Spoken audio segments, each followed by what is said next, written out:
문을 두드리는 소리는 차분했고 내 주의를 사로잡는 의도적인 리듬이었다. 나는 노트북에서 눈을 들어 스프레드시트에 집중하지 않았다. 이것은 이웃이 설탕을 사러 들르거나 배달기사가 소포를 놓고 갈 때의 노크가 아니었다. 문을 열자 마리사 디킨슨이 서 있는 것을 보고 놀랐다. 내 오랜 고객 중 한 명인 토마스 디킨슨의 아내인 마리사. 평소 마리사는 침착하고 항상 완벽하게 다듬어진 모습이었다. 하지만 지금은 평소의 침착함에 미묘한 균열이 생겨 무시할 수 없었다. 그녀의 손은 아주 약간 떨렸지만 그녀는 애써 그것을 감추려 했다. 그녀는 마치 자신이 좋아하는 고급 부티크에서 방금 나온 것처럼 흠잡을 데 없이 차려입었지만 그녀의 얼굴은 다른 이야기를 말하고 있었다. 마리사, 나는 걱정스러운 듯 눈썹을 찡그리며 말했다. 괜찮아? 로널드, 들어가도 될까요? 그녀는 평소보다 조용한 목소리로 물었다. 깜짝 놀라 잠시 망설이다가 옆으로 비켜섰다. 네, 들어오세요. 무슨 말을 더 해야 할지 몰라서 말했다. 우리는 낯선 사이는 아니었지만 우리의 교류는 항상 고객과의 저녁 식사나 사교 모임 때만 국한되어 있었다. 마리사는 항상 토마스의 완벽한 파트너였다. 우아하고 매력적이었다. 하지만 며칠 동안 잠을 자지 못한 듯한 모습으로 복도에 어색하게 서 있는 그녀를 보니 이번 방문이 평범한 방문이 아니라는 것이 분명했다. 뭐 좀 드릴까요? 커피, 차? 나는 주방을 가리키며 물었다. 아니요, 괜찮아요. 그녀는 재빨리 대답했다. 목소리는 딱딱했다. 이건 사교적인 방문이 아니에요. 그녀의 말에 나는 잠시 멈칫했다. 나는 그녀를 향해 돌아섰다. 앉을까? 시간이 좀 걸릴 것 같네. 그녀가 고개를 끄덕이자 나는 그녀를 소파로 데려갔다. 그녀는 소파 가장자리에 앉았다. 갑자기 찾아와서 미안해요. 그녀가 마침내 속삭임에 가까운 목소리로 말했다. 누구에게 도움을 청해야 할지 몰랐어요. 저는... 그녀의 말이 더듬거렸고 마치 눈물을 참으려는 듯 숨이 가빠졌다. 괜찮아요. 긴장감 넘치는 분위기 속에서도 나는 안심시키려는 듯 애써 말했다. 무슨 일이야? 그녀는 떨리는 숨을 깊게 들이마신 후 마침내 입을 열었다. 로널드, 토마스가 바람을 피우고 있어. 나는 깜짝 놀라 눈을 깜빡였다. 첫 반응은 분노나 불신이 아니라 혼란스러움이었다. 그녀가 이런 이야기를 내게 하는 걸까? 네, 토마스와 저는 오랜 세월 동안 가벼운 우정을 쌓아왔지만 이번 일은 지극히 개인적인 일처럼 느껴졌다. 평소의 친분을 훨씬 넘어선 무언가였다. 만약 그녀의 다음 말이 내가 묻기도 전에 질문에 대한 답이 되었을 것이다. 베아트릭스예요. 그녀가 약간 떨리는 목소리로 말했다. 당신 아내예요. 터무니없고 심지어 불가능해 보였다. 하지만 그녀의 표정에는 의심의 여지가 없었다. 정말이에요. 나는 간신히 물어봤다. 하지만 내 목소리는 나에게도 공허하게 들렸다. 그녀는 단호하게 말했다. 그녀의 어조는 반박의 여지도 남기지 않았다. 그렇지 않았다면 여기 오지 않았을 거예요. 제 눈으로 직접 봤거든요. 그녀는 가방에서 작은 사진 뭉치를 꺼냈다. 사진을 찍는 동안 속이 뒤틀렸고 손은 이미 떨리고 있었다. 첫 번째 사진은 흐릿하고 멀리서 찍은 게 분명했지만 그래도 끔찍했습니다. 베아트릭스와 토마스는 어둑한 조명의 레스토랑에서 마주 앉아 있었습니다. 그의 손은 그녀의 손 위에 놓여 있었고 그녀가 그에게 고개를 기울이는 모습은 분노로 가슴이 답답하게 만들었습니다. 다음 사진들은 더 심했습니다. 호텔 밖에 주차된 베아트릭스의 차, 그리고 두 사람이 인도에 바짝 붙어 서 있는 동안 토마스가 그녀의 머리카락을 뒤로 넘겨주는 모습이었습니다.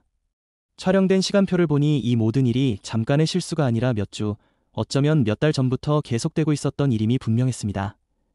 내가 알아야 한다고 생각했어. 마리사가 시선을 흔들지 않고 조용히 말했다. 토마스가 이런 짓을 한 게 처음은 아니지만 너와 베아트릭스가 서로에게 얼마나 소중한 존재인지 알고 있어. 더 이상 침묵할 수 없었어. 모든 걸 조각조각 맞춰보려고 애쓰는 동안 머릿속이 어지러웠다. 늦은 밤까지 일해야 하고 항상 길어지는 출장길에 오르내리며 휴대폰은 항상 손이 닿지 않는 곳에 있거나 테이블 위에 엎어져 있었다. 어떻게 이걸 놓칠 수 있었을까? 토마스의 첫 불륜이 아니라는 건 알아요. 그녀는 잠시 후 인정했다. 하지만 이번엔 제 삶을 망치고 싶지 않아요. 그리고 우리가 서로에게 도움이 될 수 있을지도 모른다는 생각에 여기 왔어요. 서로 돕는 게요. 그녀가 무슨 말을 하는지 확신이 서지 않아 나는 되물었다. 우린 그냥 내버려 둘 순 없어. 마리사가 날카롭게 말했다. 그녀의 목소리에는 분노가 묻어났다. 그들이 우리를 배신했어. 우리를 바보로 만들었어. 나는 그녀의 분노가 어디로 향하는지 알 수 없어 얼굴을 찌푸렸다. 좋아요. 나는 조심스럽게 말을 고르며 천천히 말했다. 그런데 어떻게 하자는 건가요? 마리사는 심호흡을 하고 마음을 가다듬은 후 나와 눈을 마주쳤다. 아직 토마스와 마주치고 싶지 않아. 계획도 없이는, 준비 없이 그에게 다가가면 그는 늘 그렇듯 모든 걸 뒤엎을 거야. 하지만 우리가 힘을 합치고 충분한 증거를 모은다면 둘 다 폭로할 수 있을 거야. 폭로한다고요. 나는 여전히 그녀의 말을 이해하려고 했으며 되물었다.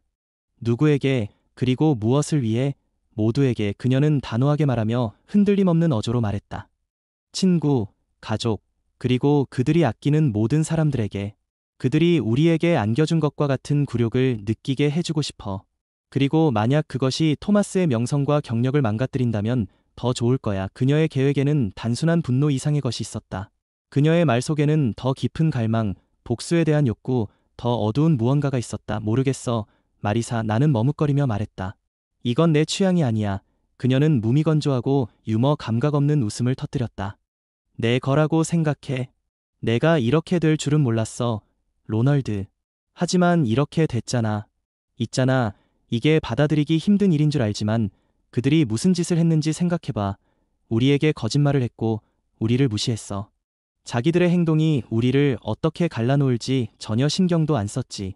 정말 그들이 그냥 넘어가게 둘 수 있다고 생각해? 그럴 수 없었다. 베아트릭스와 토마스가 의도적으로 배신하는 모습이 머릿속에 깊이 새겨져 있었다. 하지만 분노에서 행동으로 옮겨가는 것은 내가 감당할 수 있을지 확신할 수 없었다. 내가 이 일을 하고 싶어도 어디서부터 시작해야 할지 모르겠어.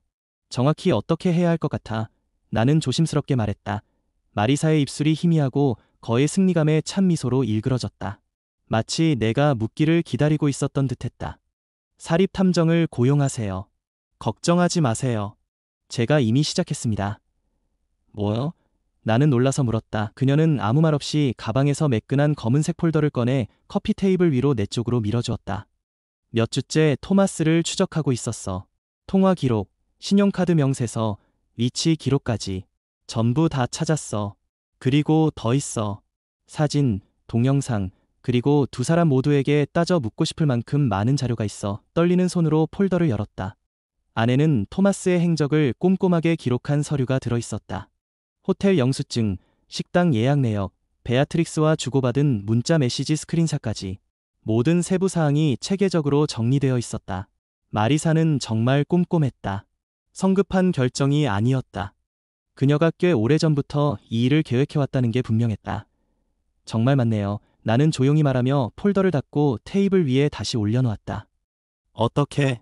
이 모든 걸 다 구하셨죠? 그녀는 거의 아무렇지 않게 어깨를 으쓱했다. 기술 분야에 있는 친구가 있어요. 그냥 제게 빚진 게 있다고 해두죠. 잠시 우리 사이에 침묵이 흘렀다. 그러자 그녀가 부드러워졌다. 조용하지만 단호한 어조로 말했다. 힘들다는 건 알지만 로널드, 넌 진실을 알 자격이 있고 정의를 받을 자격이 있어. 나는 씁쓸하게 웃으며 고개를 저었다. 정의라니? 이런 상황에서 그게 무슨 의미가 있단 말인가? 우리가 결정한 대로 되는 거죠. 그녀는 차분하고 단호한 목소리로 말했다. 바로 그겁니다. 우리는 더 이상 무력하지 않아요. 우리가 주도권을 잡을 수 있어요. 나는 천천히 숨을 내쉬며 그녀의 말의 무게가 나를 짓누르는 것을 느꼈다. 나한테 뭘 원하는 거야, 마리사? 그녀의 표정이 바뀌었고 처음으로 그녀의 강철 같은 겉모습 아래 희미하게 드러나는 연약함을 보았다. 도와주세요. 토마스는 당신을 신뢰하죠. 그렇죠? 당신은 그에게 가까이 다가갈 수 있어요. 나보다 더 가까이 다가가도 의심을 사지 않을 거예요. 우리가 힘을 합친다면 모든 것을 밝혀내고 어떻게 그들을 무너뜨릴지 결정할 수 있을 거예요. 나는 망설였다. 마침내 고개를 끄덕였다. 알았어. 도와줄게. 집에서 베아트릭스는 언제나처럼 밝고 차분했다. 한때 나를 사로잡았던 그 자연스러운 우아함으로 우리의 일상을 스쳐 지나갔다. 하지만 이제는 모든 웃음, 가벼운 키스, 사랑해라는 말 하나하나가 공허하게 느껴졌다. 모든 것이 허울 뿐이었고 진실을 보지 않았더라면 믿었을 법한 세련된 행동이었다. 요즘 좀 조용하잖아. 어느 날 저녁 내가 식기세척기에 식기를 채우는 동안 그녀는 주방 조리대에 기대어 서 있었다. 괜찮아? 나는 접시를 계속 주시하며 대답했다. 일이 너무 많아서요. 그녀는 부드러운 미소를 지었다. 한때는 내 마음을 따뜻하게 해주었을 법한 미소였다. 혹시 이야기하고 싶으면 내가 여기 있어. 그녀의 아이러니한 말에 나는 입을 다물지 못했다. 억지로 고개를 끄덕였다.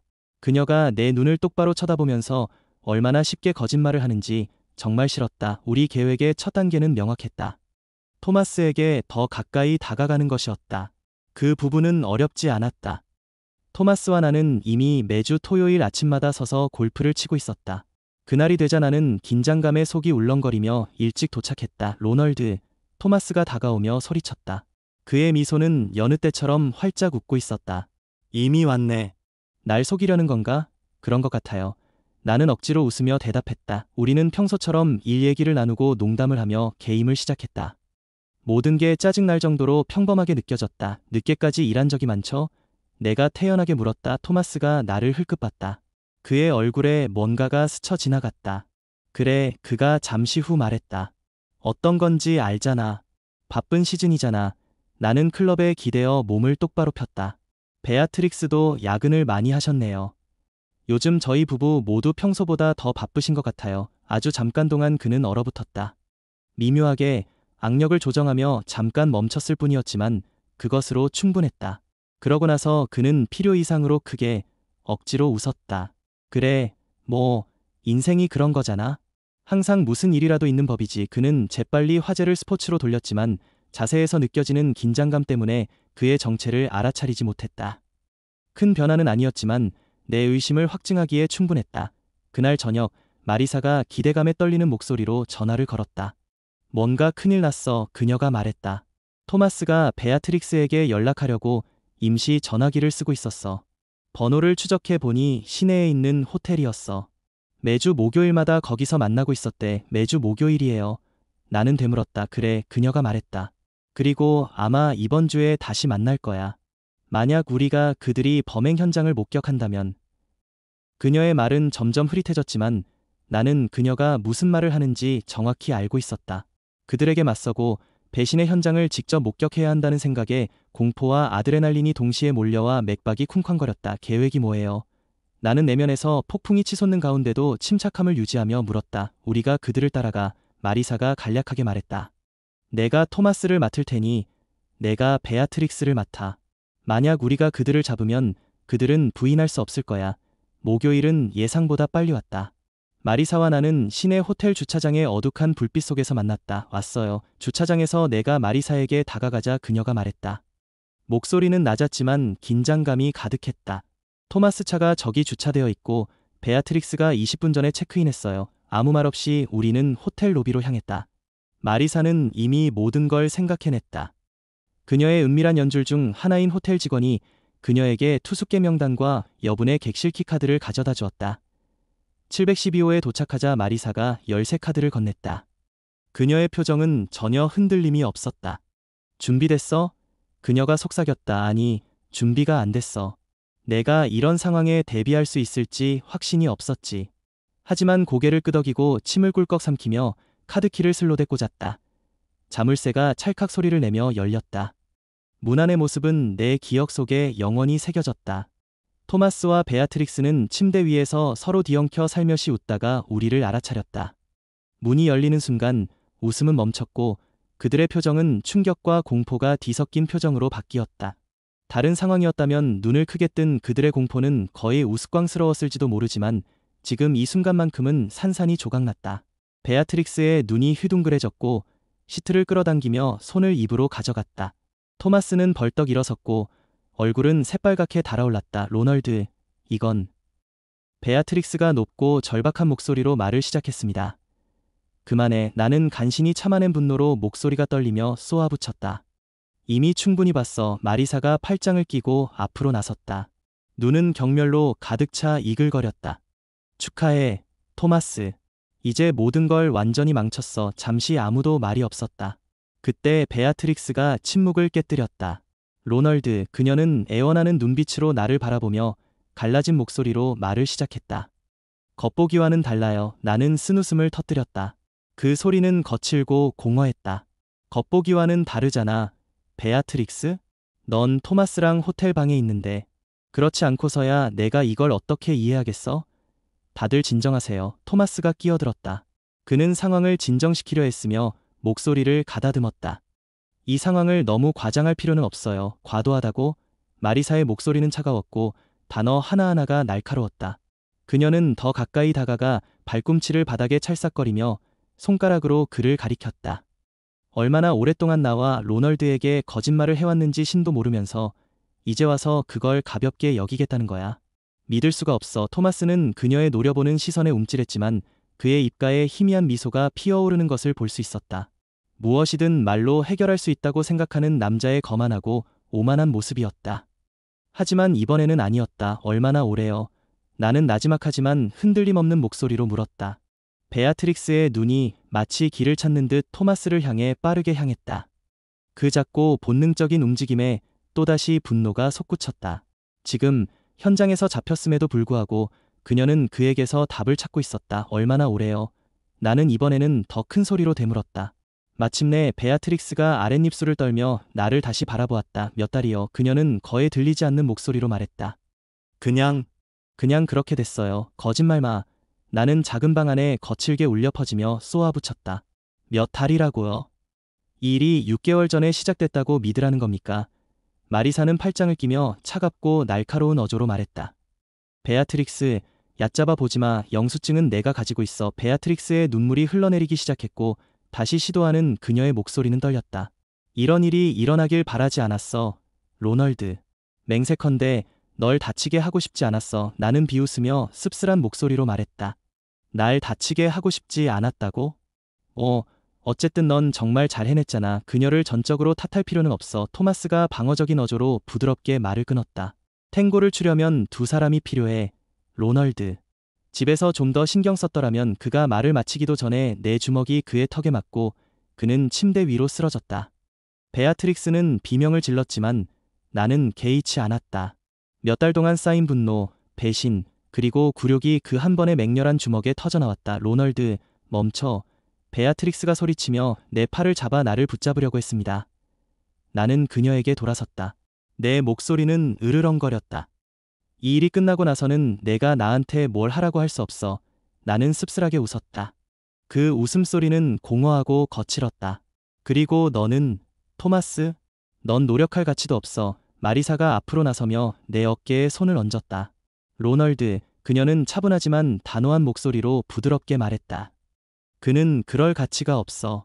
그냥 놔둬. 나는 마지못해 한 걸음 물러섰다. 주먹은 여전히 옆구리에 꽉 쥐어져 있었다. 아직 끝나지 않았어. 나는 토마스와 베아트릭스 사이를 오가며 말했다. 아직 끝나지 않았어. 나는 발꿈치를 돌려 문 쪽으로 성큼성큼 걸어갔다. 마리사가 바로 뒤따라왔다. 주차장에서 마리사는 차에 기대어 팔로 몸을 감싸 안은 채 알 수 없는 표정으로 나를 빤히 쳐다보고 있었다. 괜찮아요? 그녀가 조용히 물었다. 나는 고개를 저었다. 전혀 그렇지 않아요. 그녀는 마치 그 대답을 예상했다는 듯 고개를 끄덕였다. 그럼 이제 어떻게 해야 하죠? 나는 한참 침묵한 후 거칠고 신 목소리로 물었다. 마리사의 입술이 가늘게 다물어졌다. 이제 어떻게 하면 그들이 대가를 치르게 할 수 있을지 알아내야지. 그녀의 말에 온몸에 오한이 스쳤다. 복수라는 말이 이론적으로는 매력적으로 들렸지만 방금 목격한 일들을 생각하면 내가 어디까지 갈 수 있을지, 어디까지 가고 싶은지 확신할 수 없었다. 그게 대체 무슨 뜻이에요? 나는 속삭임보다 약간 높은 목소리로 물었다. 이번 엔딩은 뭔데요? 제게 중요한 건 토마스를 무너뜨리는 거예요. 그의 명예, 경력, 모든 걸 다요. 그는 너무 오랫동안 너무 많은 것을 해왔잖아요. 마리사가 단호한 어조로 말했다. 베아트릭스는요? 그 질문은 목에 걸린 것 같았다. 마리사는 어깨를 으쓱했다. 그건 내 결정이야. 하지만 아무 대가도 치르지 않고 이 일을 그냥 넘어가게 두지 마. 그렇게 하면 또다시 할 수 있다고 생각할 거야. 나는 떨리는 숨을 내쉬었다.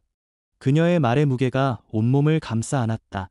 생각할 시간이 필요해. 마리사의 표정이 살짝 누그러졌다. 필요한 만큼 시간을 가져. 로널드. 하지만 너무 오래 기다리지는 마. 그럴 리가 없지. 그녀는 차에 올라타 떠나갔고 나는 주차장에 홀로 남았다. 집으로 가는 차가 흐릿하게 보였다. 집은 어두웠다. 마리사가 준 사진들은 여전히 재킷 주머니에 쑤셔 넣어져 있었다. 떨리는 손으로 사진을 꺼내 부엌 조리대에 펼쳐놓았다. 사진 하나하나가 잔혹한 배신의 순간이었다. 모든 사진에서 베아트릭스의 얼굴이 나를 응시했고 그녀의 미소는 따뜻하고 친숙했다.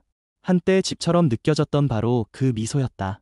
하지만 이제 그 미소는 내게는 아니었다. 오랫동안 내게는 없었다. 차가 진입로로 들어오는 소리에 생각에서 깨어났다. 시계를 흘끗 보니 오후 11시 42분이었다. 베아트릭스가 집에 들어섰는데 그녀의 얼굴은 차분했다. 너무 차분했다. 가면을 쓴 듯 그녀는 잘 쓰고 있었지만 그 가면 아래 균열이 생기는 게 보였다. 아직도 안 자고 있어요. 그녀는 조심스럽게 목소리를 가다듬으며 물었다. 잠을 잘 수가 없었어요. 나는 의도했던 것보다 더 날카롭게 대답했다. 그녀는 잠시 망설이다가 사진들이 놓인 카운터 쪽으로 시선을 옮겼다.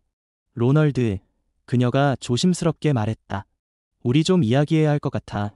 내 목소리가 짤막하게 들렸다. 그렇죠. 그녀는 심호흡을 하고 말하는 동안 손이 꼼지락거렸다.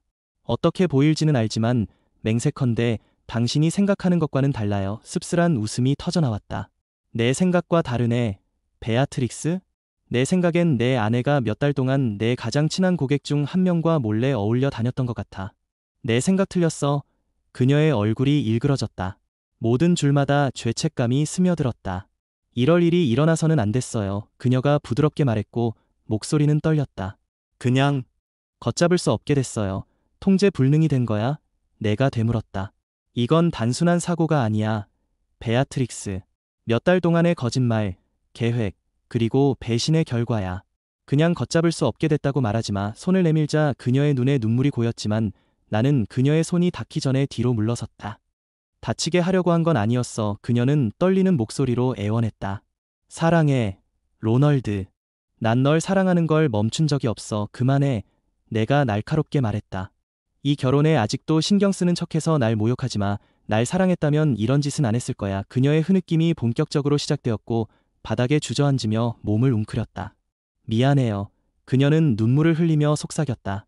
정말 미안해요. 나는 그녀를 내가 안다고 생각했던 그 여자를 빤히 바라보았다. 하지만 공허함만 남았다. 넌 이미 날 잃었잖아. 나는 차갑게 말했다. 내가 날 배신하기로 결심한 순간 이 모든 게 끝났어. 그녀가 다시 말을 걸려고 했지만 나는 듣고 싶지 않았다. 오늘 밤은 내 언니랑 같이 있어. 나는 단호하게 말하며 돌아섰다. 여기 있는 건 원치 않아. 로널드, 제발. 그녀가 간청했지만 나는 뒤돌아보지 않았다. 그녀를 홀로 남겨두고 나는 침실로 올라가는 계단을 올라갔다. 몇 년 동안 함께 쓰던 침대가 그날 밤 낯설게 느껴졌다. 잠은 도저히 잘 수 없었다. 눈을 감을 때마다 베아트릭스와 토마스가 함께 웃고 만지고 나를 배신하는 모습이 떠올랐다. 매 순간 초인종이 울려 나를 몽롱한 상태에서 끌어냈다. 잠시 무시할까 말까 고민했지만 그때 마리사가 떠올랐다. 그녀의 끈기, 그녀의 결애. 어쩌면 그녀는 복수 계획을 추진하기 위해 온 것일지도 모른다. 하지만 문을 열었을 때 마리사가 아니었다. 토마스였다. 도대체 여기서 뭘 하고 있는 거야? 내가 물었다. 토마스는 항복의 표시로 손을 들었다. 전날 밤 내가 때린 자리가 아직도 퉁퉁 부어 있었다. 그냥 얘기하고 싶을 뿐이야. 그가 조심스럽게 말했다. 여기까지 오다니 뻔뻔스럽군. 나는 팔짱을 끼며 말했다. 할 말 다 하고 내 집에서 나가. 그는 움찔했지만 물러서지 않았다. 로널드, 변명하려고 온 게 아니야. 그는 낮은 목소리로 말했다. 그냥 이런 일이 일어나길 바라는 게 아니었다는 걸 알아줬으면 좋겠어. 이럴 의도는 아니었어? 나는 경멸 섞인 목소리로 되물었다. 내 아내랑 6개월 동안 실수로 잤다는 거야? 그런 게 아니야. 그가 재빨리 말했다. 그의 목소리는 떨렸다. 로널드, 맹세해. 난 이걸 찾으러 간 게 아니야. 베아트릭스랑 나는 그냥 연결됐을 뿐이야. 실수였어. 실수라고요. 나는 한 걸음 더 다가가며 쏘아붙였다. 실수란 기념일을 잊어버리는 거야. 내가 한 짓은 고의였고 계산된 짓이었어. 그리고 가장 끔찍한 건 난 널 믿었고 널 지켜줬는데 이렇게 나한테 보답을 했다는 거야. 토마스는 어깨를 축 늘어뜨리고 고개를 저었다. 제가 당신의 용서를 받을 자격이 없다는 걸 알아요. 그저 죄송하다는 말씀을 드리고 싶었어요. 그만하면 됐어. 나는 1월의 공기보다 더 차가운 어조로 대답했다. 내 집에서 나가. 그날 늦게 내 전화가 울렸다. 마리사였다. 놀랍지 않았다. 아직 끝나지 않았다는 게 분명했다. 내가 전화를 받았을 때 그녀의 목소리는 날카롭고 집중되어 있었다. 잘 지내세요? 그녀가 물었다. 어떻게 생각해? 나는 씁쓸하게 대답했다. 토마스가 오늘 아침 우리 집에 나타났어. 그녀는 숨을 크게 들이쉬었다. 그가 뭘 원했던 거지? 사과한다고? 설명하기 위해서. 그게 뭔가를 바꿀 수 있다고? 물론이죠. 그녀가 도끼가 뚝뚝 떨어지는 목소리로 말했다. 그는 항상 말로 상황을 해결할 수 있다고 생각해요. 그게 그의 전략이죠. 나는 관자놀이를 문질렀다. 목소리에 기력이 깃들었다. 다음은 뭐야, 마리사? 여기 마지막은 뭐야? 내가 얼마나 더 버틸 수 있을지 모르겠어. 그녀의 어조가 부드러워졌지만 아주 약간만 부드러워졌다. 로널드, 내가 피곤한 건 알지만 우리가 이걸 끝내지 않으면 그들은 아무 일도 없었던 것처럼 넘어갈 거고 결국 남은 건 우리가 전부 수습해야 할 거야. 그래서 무슨 제안을 하시는 겁니까? 나는 지친 목소리로 물었다. 뭔가 작업 중이었어. 그녀가 차분하면서도 단호한 목소리로 말했다. 타이밍만 잘 맞추면 둘 다 단번에 박살 낼 수 있어. 하지만 내 도움이 필요해. 그녀의 말에 등골이 오싹해졌다. 그녀의 계획이 무엇이든 그것이 미묘하거나 상냥하지는 않을 거라는 걸 알고 있었다. 밖에서요. 나는 손가락을 콧등에 대며 말했다. 여기서 우리가 말하는 노력이란 게 대체 뭐죠? 내일 만나요. 마리사가 대답했다. 모든 걸 설명해 드릴게요. 다음 날 우리는 마을 외곽의 조용한 카페에서 만났습니다. 마리사는 언제나처럼 침착해 보였지만 눈빛에는 분명 번뜩이는 빛이 있었습니다. 날카롭고 단호하며 거침없는 눈빛이었습니다. 더 깊이 파고들었어요. 그녀가 테이블 너머로 두꺼운 폴더를 내 쪽으로 밀어주며 말을 시작했다. 단순히 불륜 때문만은 아니에요. 토마스는 수년간 고객 계좌에서 돈을 횡령해왔거든요. 만약 이 사실이 폭로되면 그의 경력은 완전히 망가질 거예요. 폴더를 열고 서류들을 훑어보았다. 은행 명세서, 의심스러운 송금 내역, 조작된 계약서까지 모두 꼼꼼하게 정리되어 있었다. 반박할 수 없었다. 베아트릭스는요? 나는 그녀의 대답에 대비하며 물었다. 마리사의 입술이 차갑게 미소를 지었다. 바로 그 부분이야. 타이밍만 잘 맞으면 그녀를 그 사건과 연관시킬 수 있어.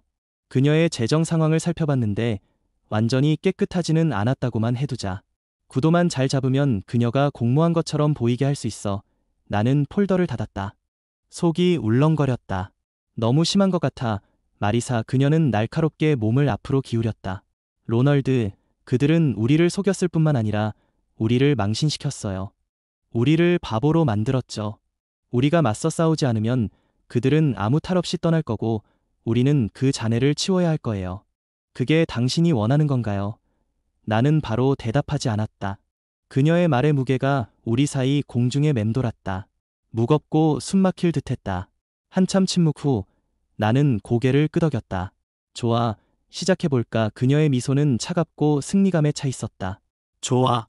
우리가 다 끝낼 때쯤이면 그들은 자신이 한 모든 선택을 후회하게 될 거야. 마리사의 계획은 치밀했고 완전히 파괴하기 위한 치밀하게 고안된 청사진이었다. 그 후 며칠 동안 그녀는 나에게 업데이트를 보내왔다. 발견된 증거자료, 집중해야 할 대상, 그리고 최대한의 피해를 입히기 위한 전략 등이었다. 첫 번째 단계는 토마스에게 집중되었다. 마리사는 토마스를 횡령, 탈세, 그리고 사기성 송금과 연결시키는 파괴적인 증거들을 수집해왔다. 그것은 단순히 해로운 정도가 아니라 그의 경력을 끝장낼 만한 일이었다. 그 사람 사무실에 인맥이 있잖아. 마리사가 늦은 밤 통화 중 한 번 말했다. 가장 아플 곳에 이걸 심어 놓으면 돼. 정말 괜찮을까요? 나는 우리가 곧 하려는 일에 엄청난 규모에 여전히 고민하면서 물었다. 그녀는 흔들림 없는 자신감으로 대답했다. 기업 법률 전문가에게 검토를 맡겼어요. 이 일이 새어나가면 토마스는 끝장이에요. 계획은 간단했지만 효과적이었다. 나는 토마스 이사회에 익명으로 증거를 제출하고 마리사의 전직 직원이었던 연락책은 원한을 품고 같은 문서를 언론에 유출했다. 스캔들은 피할 수 없을 터였다. 두 번째 단계는 베아트릭스에게 집중되었다. 마리사가 토마스의 직장 생활을 해체하는 동안 나는 베아트릭스의 개인 재정을 파헤쳐 쓸 만한 것이라면 무엇이든 찾아냈다. 그녀의 소셜미디어 계정과 은행 명세서를 샅샅이 뒤지는 것은 지저분한 일이었지만 그 배신은 나를 더욱 단단하게 만들었다. 마리사가 찾던 것을 찾는 데는 오래 걸리지 않았다. 베아트릭스는 비영리 단체에서의 지위를 이용해 호화로운 저녁 식사, 스파 트리트먼트, 그리고 호화로운 휴가 등 개인적인 용도로 자금을 횡령했습니다. 언뜻 보기에는 모든 것이 정당해 보였지만 마리사의 예리한 눈은 모순을 간파했습니다. 이건 황금알이야. 내가 마리사에게 음반을 보여주자 마리사가 말했다. 돈 문제가 아니라 신뢰 문제야. 이게 드러나면 마리사는 모든 걸 잃게 될 거야. 나는 망설였다. 결심의 끝자락에 불안감이 스쳤다. 그럼에도 불구하고 내 마음 한구석에는 여전히 베아트릭스에 대한 애정이 남아 있었다. 그녀의 삶을 파괴한다는 생각은 마음에 와닿지 않았다. 하지만 마리사의 확신은 전염성이 있었다. 그녀는 이것이 정의라고, 우리가 다시 주도권을 되찾고 있다고 믿었다. 심판의 날이 예상보다 빨리 찾아왔다. 마리사와 나는 그녀의 변호사 사무실에서 만났고, 그녀는 우리 계획의 마지막 세부 사항을 확정했다. 이게 공개되면 되돌릴 수 없어. 그녀가 단호하게 말했다. 준비됐어? 나는 망설였다. 우리가 하는 일의 엄청난 규모가 나를 무겁게 짓누르고 있었기 때문이다. 그리고 고개를 끄덕였다. 네, 준비됐어요. 그날 저녁, 저는 토마스의 이사회에 그 혹독한 포트폴리오를 전달했습니다. 동시에 마리사의 연락책이 그 정보를 언론에 유출하여 이야기가 터져나오도록 만들었습니다. 한편 마리사는 베아트릭스의 재정 부정행위 기록을 자신의 비영리 단체 이사회에 제출했고, 익명의 서한을 첨부하여 자금 유용 사실을 폭로했습니다. 자정 무렵 온갖 헤드라인이 도처에 떠올랐다. CEO 토머스 디킨슨, 금융사기 혐의, 비영리 단체 대표, 자금 횡령 혐의. 소식이 전해지자 마리사가 내게 전화를 걸었다. 끝났어요. 그녀는 의기양양한 목소리로 말했다. 끝났어요. 하지만 어두운 거실에 앉아 휴대폰에 뜨는 뉴스 헤드라인을 바라보고 있을 때 나는 승리감을 느끼기는커녕 오히려 공허함을 느꼈다. 다음 날 아침 베아트릭스가 집에 나타났다. 얼굴은 창백했고 눈은 퉁퉁 부어 있었고 울어서 충혈되어 있었다. 그녀는 마치 코트가 자신을 지탱하는 유일한 힘인 것처럼 꽉 쥐고 문간에 서 있었다. 로널드, 그녀는 갈라진 목소리로 말했다. 제발 들여보내주세요. 나는 움직이지 않았다. 무슨 일이야, 베아트릭스? 그녀의 목소리가 떨렸다. 내가 그랬다는 걸 알아. 너랑 마리사. 내가 그랬어. 나는 팔짱을 끼고 문틀에 기대었다. 여기서 피해자 행세를 하면 안 돼. 자업자득이야. 그녀의 뺨에 눈물이 흘러내렸지만 나는 움찔하지 않았다. 로널드, 미안해. 그녀가 속삭였다. 내가 널 다치게 한 건 알지만 이건 정의가 아니야. 잔인해. 잔혹하다고? 나는 씁쓸하게 웃으며 되물었다. 이게 잔혹하다고 생각해, 베아트릭스? 우리가 만든 걸 다 망가뜨렸는데 잔혹함에 대해 얘기하고 싶은 거야. 그녀는 쉴 새 없이 흐느끼며 내게 손을 내밀었지만 나는 움직이지 않았다. 로널드, 제발 이 일이 이렇게 끝나지 않게 해주세요. 대화는 끝났어요. 나는 차갑게 말하며 뒤로 물러나서 단호한 소리와 함께 문을 닫았다. 그날 늦게 마리사가 만족스러운 목소리로 전화를 걸었다. 예상보다 상황이 더 심각해요. 토마스의 회사는 긴급 이사회를 소집했고 베아트릭스의 비영리 단체는 이미 거리두기를 실천하고 있어요. 우리가 해냈어요. 로널드. 우리가 이겼어요. 그래. 나는 억지로 말을 꺼내며 단호하게 대답했다. 우리가 이겼어. 하지만 전화를 끊으면서도 가슴속에 자리 잡은 공허한 아픔을 떨쳐낼 수 없었다. 승리는 생각했던 것과는 전혀 달랐다. 아무것도 아닌 것 같았다. 마리사가 승리의 기쁨에 도취되어 있는 동안 점점 커지는 불안감이 나를 갉아먹었다. 정의도, 결말도 느껴지지 않았다. 마치 초토화 작전처럼 재만 남기고 아무것도 남기지 않는 파괴 행위처럼 느껴졌다. 그 여파는 빠르게 퍼져 토마스와 베아트릭스의 삶의 구석구석을 휩쓸었습니다. 주말이 되자 토마스의 회사는 내부 조사가 진행될 때까지 그에게 무기한 휴직을 선고했습니다. 전국의 경제신문에는 그의 이름이 대서특필되었습니다. 스캔들이 유명 CEO를 뒤흔들라. 한때 성공과 정직의 대명사였던 그의 이미지는 농담으로 오만과 기만의 경고성 이야기로 전락했습니다. 베아트릭스도 예외는 아니었습니다. 그녀의 비영리 단체는 재정에 대한 전면적인 감사를 발표하는 성명을 발표하며 베아트릭스와의 관계를 단절하겠다는 의사를 분명히 밝혔습니다. 이사회는 충격과 실망감을 표했고 베아트릭스는 한때 자신만만하게 이끌었던 세상에서 버림받은 존재로 전락했습니다. 그 사건이 터진 지 일주일 후 나는 집에서 혼자 위스키 한 잔을 마시며 앉아 있었는데 갑자기 전화벨이 울렸다. 베아트릭스라는 이름이 화면에 떴다. 무슨 일이야? 나는 단조롭고 냉정한 목소리로 물었다. 그녀의 목소리는 거의 들리지 않았다. 로널드, 당신을 만나고 싶어요. 제발요.